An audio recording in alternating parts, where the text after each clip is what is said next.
মুমিনের কাছে বছরের যে কোনো দিনের চাইতে গুরুত্বপূর্ণ এবং তাৎপর্যপূর্ণ দিন হলো আরাফাতের দিন। কারণ রাসূল আকরাম সাল্লাল্লাহু আলাইহি ওয়াসাল্লাম এই দিন প্রসঙ্গে বলেছেন, এই দিনে আল্লাহ সুবহানাহু ওয়া তাআলা যত বেশি সংখ্যক মানুষকে জাহান্নাম থেকে মুক্তি দিয়ে থাকেন, বছরের অন্য কোনো দিনে এত বেশি সংখ্যক মানুষকে আল্লাহ সুবহানাহু ওয়া তাআলা জাহান্নাম থেকে মুক্তি দান করেন না।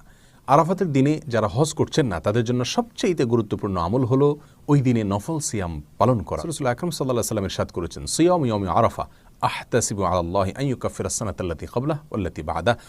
অর্থাৎ আরাফার দিনে যদি কেউ নফল সিয়াম রাখে, যারা হজ করছেন না অবশ্যই তাদের জন্য, হাজী সাহেবদের জন্য এটা প্রযোজ্য নয়। আমি আশা করি যে বান্দার 1 বছর পূর্বের এবং 1 বছর পরের গুনাহ আল্লাহ সুবহানাহু ওয়া তাআলা মাফ করে দিবেন।